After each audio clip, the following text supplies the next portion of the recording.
नमस्कार। शाम के अखबारों की चर्चा चाय से। 13 मई है। इंदौर में आज गर्मी का वैसे ही हाल है जैसा कल था।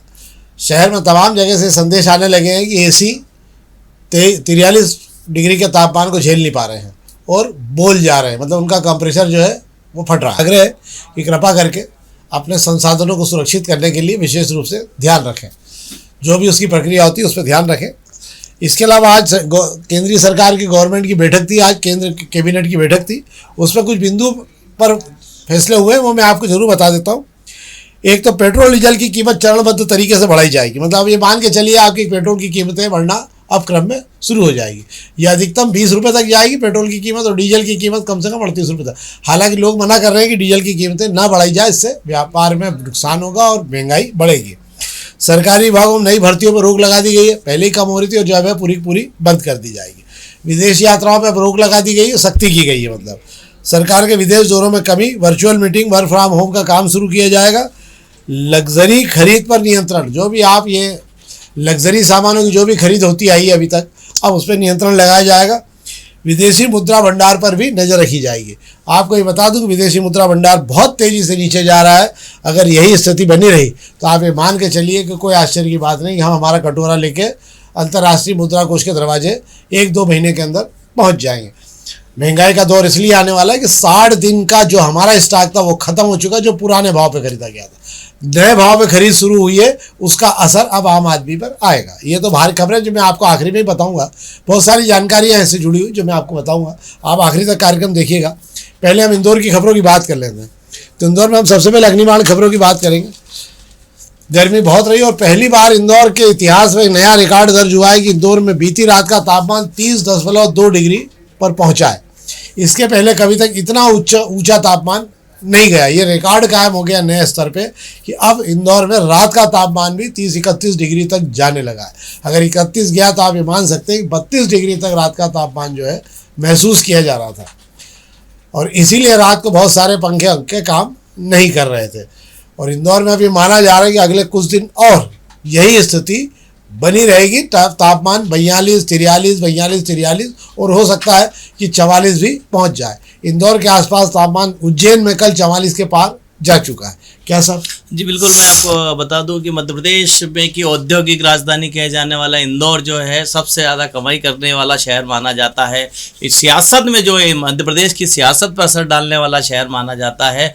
इंदौर शहर में जो होता है वो पूरे मध्य प्रदेश में प्रभाव डालता है। अगर बात कर लें कि इंदौर की जो शब मालवा की जो तासीर थी, उस तासीर पर भी कहीं ना कहीं डाका डलता मुझे नज़र आ रहा है कि कंक्रीट का जो जंगल हम लोगों ने खड़ा कर दिया है उसका नतीजा अब हम भुगत रहे हैं और उसकी शुरुआत हो चुकी है।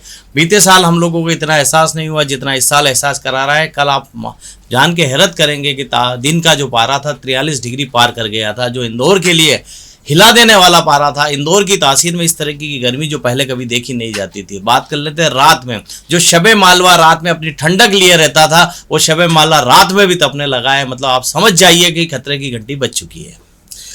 तापमान की स्थिति ये होता था कि तापमान कभी भी जो है 1 दिन 2 दिन से ज़्यादा नहीं रहता था, पर अब ये हो रहा है कि गर्मी के दिन निरंतर बढ़ रहे हैं और तापमान लगातार एक जैसा ही बना हुआ है। ये चिंता का विषय हो गया। निश्चित रूप से आगे समय के साथ पता लगेगा कि आगे क्या गर्मी की स्थिति रहेगी। अग्निबाण की खबर पर हम बात कर लें। 29 गरीब बस्तियों में घर घर पहुंची है स्वच्छता सर्वेक्षण टीम। फीडबैक भी लिया गया है, पहले दौर से पीछे था, अब सबसे आगे निकल गए। 103 रहवासी क्षेत्रों में बाजारों को सिंगल यूज़ प्लास्टिक से मुक्त करने का दावा किया जा रहा है। स्वच्छता सर्वेक्षण की टीम आने वाली है, उसके पहले नगर निगम ने कमर कस ली है और कमर कस के मैदान में उतर गई है। तेज़ी से स्वच्छता को लेकर बहुत ज़्यादा काम हो रहे हैं। बाकी काम तो जो चल रहे थे उसी पंथर गति से ही चल रहे हैं, पर स्वच्छता को लेकर बड़ा अभियान शहर में शुरू हो गया है। माना जा रहा है कि अगले कुछ दिनों में आपको शहर की तमाम दीवारें, रंगाई पुताई सब होती हुई शहर में दिखाई देगी। क्या सर? बिल्कुल, शहर की जो दीवारें हैं रंगाई पुताई हो रही है, उसके अंदर सुंदर चित्रकारी का दौर शुरू हो गया है। बात कर लेते हैं 1 मई से जो है फीडबैक, ऑनलाइन फीडबैक देने का दौर शुरू हुआ है जो 30 मई तक चलेगा। ऐसे में नगर निगम ने भी अपनी तैयारी शुरू कर दी है। स्लम बस्ती में एनजीओ की टीम पहुंची थी। इंदौर शहर में आपको बता दूं 29 स्लम बस्तियां हैं। उन बस्तियों में नगर निगम ने जो काम किया है उस बिहाफ पर नगर निगम ने एनजीओ के कर्मचारियों के जरिए लोगों से स्वच्छता के लिए फीडबैक देने कराए हैंगे और इस फीडबैक के देने के बाद इंदौर जो है अब जो इंदौर पहले दौर में पीछे चल रहा था, 10वें नंबर पर था, वो इंदौर में अब नंबर 1 पर आ गया है। हालांकि वैसे आपको मैं बता दूं, फीडबैक में जो नंबर दिए जाते हैं वो सिर्फ 20% नंबर ही मिलना है। वो 80% नंबर तो जो टीम इंदौर में आएगी वे घर घर दस्तक देकर सिटीजन फीडबैक जो लेगी, लोगों से बात करेगी, स्वच्छता को लेकर लोग कितना इंदौर के नगर निगम को नंबर देना चाहेंगे, उस हिसाब से बचे हुए 80% नंबर मिलेंगे। हालांकि स्वच्छता का मुकाबला इतना कड़ा हो गया है, इतना कश्मकश भरा रहता है कि एक एक नंबर के लिए जो है मुकाबला है। इस वजह से स्वच्छता फीडबैक को लेकर जो ऑनलाइन फीडबैक हो रहा है उसके 20% नंबर हासिल करने के लिए नगर निगम ने भी अपनी तैयारी शुरू कर दी है। नंबरिंग की अगर बात करें, देश भर में हम पिछड़ रहे थे, अब हम आगे आ गए हैं। धीरे धीरे मैं महसूस कर रहा हूँ शहर में कि जो उत्साह पहले स्वच्छता के तमगा मिलने पर आम आदमी को हुआ करता था, उसका अब आम आदमी का जो है अंदर से अब उसको कोई उत्साह नाम की चीज़ एक नंबर के तमगे से नहीं रही, क्योंकि समस्याएं और भी है इस शहर में। पर ठीक है, शहर को स्वच्छता का तमगा मिलता है तो शहर के अधिकारियों का गर्व भी होता है कि हमें तमगा लेके आए, और इसके साथ में शहर के आम नागरिक को भी खुशी हो, कुछ ऐसा काम हो तो कुछ बेहतर हो सकता है। अब हम बात कर ले रहे हैं पत्रिका खबर की। हालांकि सब में है ये खबर, तो आपको लगा कि एक खबर उठाना चाहिए, तो आज मैंने पत्रिका से ही खबर उठाई है। ये आइडिया की महत्वाकांक्षी और TPS MR4 की जो योजना थी उस पर 28 से 30 मकान बने हुए थे जो सड़क के लिए बड़ी रुकावट बने हुए थे, और उसी के कारण बहुत समय से फिर हाई कोर्ट भी चला गया था मामला। अब सब तरफ से क्लियर होने के बाद आज सवेरे नगर निगम ने और प्रशासन ने बड़ी कार्रवाई करते हुए 28 के लगभग मकानों को तोड़ के खाली कर दिया। इस रोड से इससे आगे का रास्ता बनने की तैयारी हो जाएगी। क्या सर? बिल्कुल आप सही कह रहे हैं। हाई कोर्ट में मसला उलझा हुआ था, 100 फीट चौड़ी सड़क बननी है। इस सड़क की वजह से भी बाधाएं नहीं हट पाने की वजह से TPS जो बात करें MR4 की जो रोड बननी है उसका विकास रुक गया था। यहाँ बड़ा शॉपिंग मॉल आने वाला है, यहाँ पर बड़े कई व्यावसायिक प्रोजेक्ट आने वाले हैं। ऐसे में अगर अब जो कब्जे हटे हैं उससे अब उम्मीद की जा सकती है कि जल्दी इस रफ्तार से वहाँ पर काम शुरू हो जाएगा।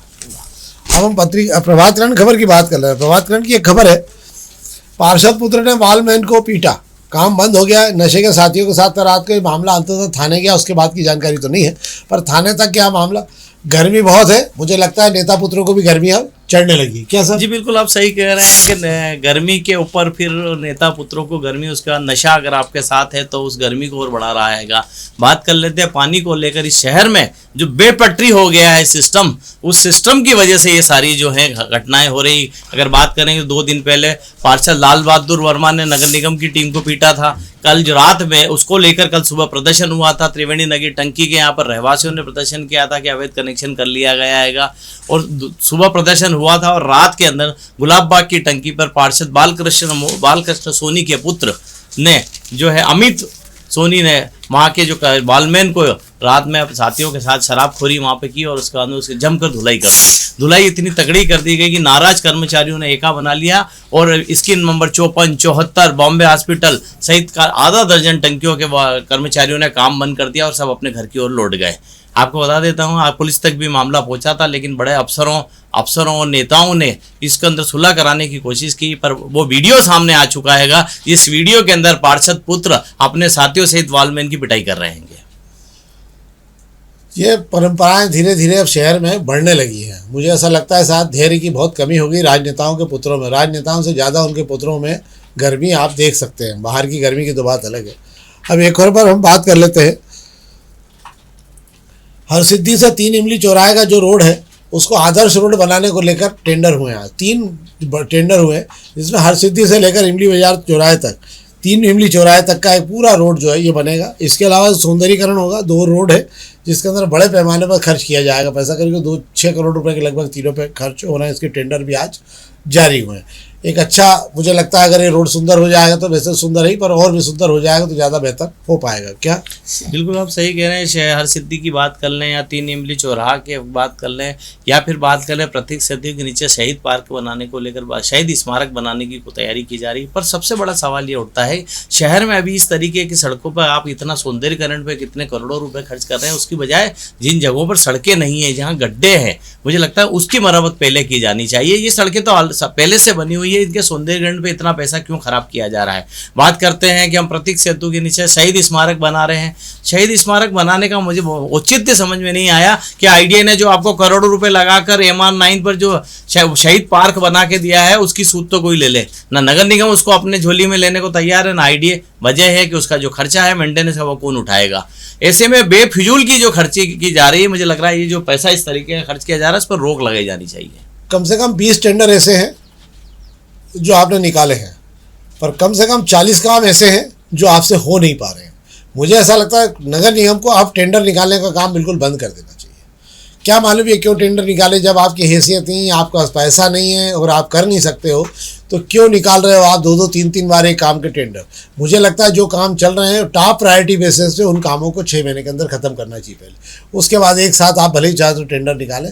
6 महीने नगर नियम तय कर ले कि हम कोई काम का टेंडर नहीं निकालेंगे, हम बहुत आवश्यक होगा तो कोई टेंडर होगा, अन्यथा हम पहले जो काम चल रहे हैं उनको अगले 6 महीनों में हर हाल में पूरा कर दें, उसके बाद हम नए सिरे से काम शुरू करेंगे। एक और खबर है, दोपहर की खबर में ही है कि धार में देश का सबसे बड़ा डायनासोर पार्क बनेगा। धार में आपको मालूम हो शायद कि धार में डायनासोर के तमाम अंडे और परिसर में उनके जो अंश है वो पाए गए थे। इसके बाद में 200 हेक्टेयर क्षेत्र को आरक्षित किया गया है और मुझे लगता है कि एक बहुत बड़ा पर्यटन स्थल के रूप में विकसित किया जाएगा। अभी भी कई जगह आपको धार में अंडे डायनासोर के मिलते हैं, तो संभागायुक्त ने उसको लेकर बड़े पैमाने में तैयारी की है कि धार को एक बड़े पर्यटन स्थल के रूप में डायनासोर की जानकारी के हिसाब से तैयार किया जाए और यहाँ पे एक संग्रहालय बनाया जाए। उससे एक फ़ायदा सबसे बड़ा ये होगा कि जो भी लोग इंदौर से मांडव जाते हैं वो डायनासोर वाले इस पार्क को और भी धार को डेवलप होने के बाद में, क्योंकि धार में कुछ ज़्यादा है नहीं देखने के लिए, पर इससे एक फ़ायदा ये होगा कि धार में भी एक पर्यटक स्थल बड़ा विकसित हो जाएगा और मांडव अपने आप में है ही ऐतिहासिक स्थल, तो वहाँ जाने के लिए तो ये एक अच्छा प्रयास है सरकार का। और अगर हो जाता है तो मुझे ऐसा लगता है कि आपको एक धार में ऐतिहासिक और बड़ा पर्यटक स्थल देखने को मिलेगा। पिछले दिनों धार में पीएम मित्रा पार्क क्या की शुरुआत होने के बाद वहाँ पर व्यवसायियों के लिए एक बड़ा जो पार्क बन चुका है, उससे भी धार को एक पहचान मिल चुकी है। सही बात है कि अब हम दोपहर के पहले पेज की खबरों की बात कर ले रहा हूँ आपसे। मैं दोपहर के पहले पेज की खबरों में एक तो आज शेयर बाजार फिर धड़ा भोंगने आ गया। 3 दिन हो गए, पहले थोड़ा सा ऊपर गया था और फिर जो खरीदी चालू होती, बिकवाली शुरू होती है, तो जैसे ही बिकवाली शुरू होने लगती है लोग सब गड़बड़ा जाता है उसके कारण और बाजार तेजी से नीचे आता। तो 3 दिनों के अंदर शेयर बाजार की हालत ये होगी कि 18 लाख करोड़ रुपए स्वाहा हो गए निवेशकों के, और अब ये लगातार गिरावट जारी रहेगी। इधर सोना चांदी व्यापार जो एसोसिएशन है, इनकी जो जेवर बनाने वाली एसोसिएशन, उन्होंने बताया कि मोदी के आग्रह से कोई 2 दिन में फ़र्क पड़ा नहीं, और बल्कि कल टैक्स बढ़ने के कारण आज देश भर के बाज़ारों में जो बड़े सोने चांदी के कारोबारी थे उन्होंने आज अपना खाता नहीं खोला है। वे कल की तारीख में ही रसीदें काट रहे हैं। क्यों काट रहे हैं कि 1 लाख रुपये 1.5 लाख रुपये का 1 तोला सोना खरीदने में अब आपको लगभग 22,000 रुपये टैक्स की रसीद कटवाना होगी। कौन कटवाएगा रसीद इतनी भारी? तो ये कटना नहीं है। तो पुरानी तारीख में अगर आपको मिल रहा है तो कम पैसे लगेंगे, 6% टैक्स लगेगा, तो उसका लाभ लेने वाले को मिल रहा है। तो आज बहुत सारे शहर भर में मेरी कुछ जेवरात के कारोबारियों से बात हुई, उन्होंने कहा आज सवेरे से कोई खाता नहीं खोला गया, सबको कहा गया आपको लेना हो तो पुरानी तारीख में हम आपको चुपचाप से कर देंगे। तो कल की तारीख में तमाम जगहों पे खाते खुले हुए हैं। सोना तेज़ी से बिक रहा है, सोने की खरीदी पर कोई अंतर अभी तक दिखाई नहीं पड़ा है। सख्ती होगी तो फिर बात अलग है। एक और खबर पर बात कर लेता हूँ आपसे मैंने शेयर बाजार की जानकारी दे दी। पश्चिम बंगाल और बिहार में आपको याद होगा शायद बंगाल में 27 लाख लोग जो हैं जो मतदाता सूची से बाहर हो गए SIR होने के बाद। इन तमाम लोगों को कैबिनेट प्रस्ताव में शुभेंदु अधिकारी ने जो है तय कर लिया है कि इनको न तो अनाज मिलेगा, इनकी बैंक की पासबुक खत्म और इनका मतदाता परिचय पत्र भी खत्म कर दिया जाएगा। जिन लोगों के SIR में नाम अभी जांच में हैं उनको ये राहत थोड़ी बहुत अभियान मिलती रहेगी, पर जिनके हट चुके हैं उन लोगों के बारे में कोई सुनवाई नहीं होगी। तो ये 27-28 लाख बल्कि हो सकता है दोनों साइड मिला के 50 लाख के ऊपर पहुँच जाएंगे जिनकी सारी सुविधाएँ खत्म हो जाएगी। सबसे बड़ा सवाल ये है कि इससे आपकी नागरिकता है भारत की, उस पर बहुत बड़ा संकट खड़ा हो जाएगा। उसके लिए अब आपको नई लड़ाई लड़ना पड़ेगी इसी देश में रहकर। सुविधाएं तो बात की बात हुई। बिहार में तो बाकायदा कैबिनेट मंत्री जो खाद्य आपूर्ति मंत्री, उन्होंने बता दिया कि हमने 5 लाख लोगों का अनाज और तमाम सुविधाएं उनकी बंद कर दी और बैंक के खाते भी उनके समाप्त कर दिए। उनको बैंक के खाते में डिलीट कर दिए उनके कि इनको बिल्कुल कोई भी राशि या कोई भी सरकारी मदद अब नहीं मिल पाएगी। दोनों जगहों पे ये हुआ है। तो अब मुझे लगता है चूँकि दोनों जगह भाजपा की सरकार और जहाँ भी भाजपा की सरकार है वहाँ पर SIR होने के बाद ये तय हो गया है कि जिन लोगों के नाम SIR में कटेंगे उनको सरकारी सुविधाएं समाप्त होने के साथ ही उनके बैंक खाते और तमाम जो भी जनधन खाते होकर चल रहे होंगे वो सब इसी के साथ समाप्त हो जाएंगे। तो ये तो वो खबरें थी जो अंतर्राष्ट्रीय। आज कैबिनेट में एक बड़ा प्रस्ताव पारित हुआ है। चरणबद्ध तरीके से पेट्रोल की कीमतें बढ़ेगी। इससे एक बड़ा अब आपको संकेत मिल गया कि सरकार ये अच्छी तरह से दिमाग बना लें आप कि अब महंगाई का दौर आना है। अभी तक सरकार घुमा फिरा के बात कर रही थी, सरकार की कुवत नहीं है। हमारा पूरे हिंदुस्तान का बजट जो है वो $70 प्रति बैरल के कच्चे तेल पर ही आंकड़ा बनता है। अब चूंकि $126-120 के लगभग कच्चा तेल बना हुआ है, तो 70 दूनी 100 से ज़्यादा कीमत में सरकार अपनी जेब से पैसा खर्च करने की स्थिति में नहीं है। सरकार पहले से भयानक कर्ज में डूबी हुई है। नया कर्ज वापस उसको विदेशी मुद्रा के लिए उठाना पड़ेगा, ये भी तय है, क्योंकि अब जो है हमें अब आके अंतर्राष्ट्रीय मुद्रा कोष में जाना पड़ेगा, क्योंकि डॉलर हमारे पास से बहुत तेज़ी से ख़त्म हो रहे हैं। 2 महीने बाद आपको एक बहुत बड़ा दौर शुरू होता हुआ दिखेगा। आज कोटक महिंद्रा जो उसके कोटक के इंचार्ज महिंद्रा उदय कोटक जी, इनकी चेतावनी भी आई और उन्होंने कहा है कि देशवासियों को मुश्किल समय के लिए अब बहुत अच्छे से तैयार हो जाना चाहिए। ये वही है जिन्होंने बताया था कि बहुत बड़ा भूचाल आने वाला है 6 महीने पहले, चुनाव के ठीक कुछ समय पहले कहा था। सरकार ने इसका बहुत दबाव डाल के खंडन किया था कि नहीं हम कुछ नहीं होने देंगे और सब कुछ नहीं होगा। तो उन्होंने संकेत दिया है कि देश के लोगों को अब दिमाग बना लेना चाहिए कि बहुत बड़ा भूचाल इस देश में और बहुत जो है मुश्किल समय अब देश के लोगों का आने वाला है। हम आपको बता चुके, कृपा करके अपने पैसे को जितना सुरक्षित कर सकते हो करते रहे, क्योंकि अब आपको आने वाले समय में खरीदने की स्थिति तो होगी पर आप खरीद नहीं पाएंगे। इसलिए अपने पैसे को जितना सुरक्षित कर सकते हो अपने आप को सुरक्षित करने की तैयारी शुरू कर दीजिए। तो ये तो वो खबरें थी जो हमने आपको दोपहर न्यूज़ के विशेष प्लेटफॉर्म पर बताई है।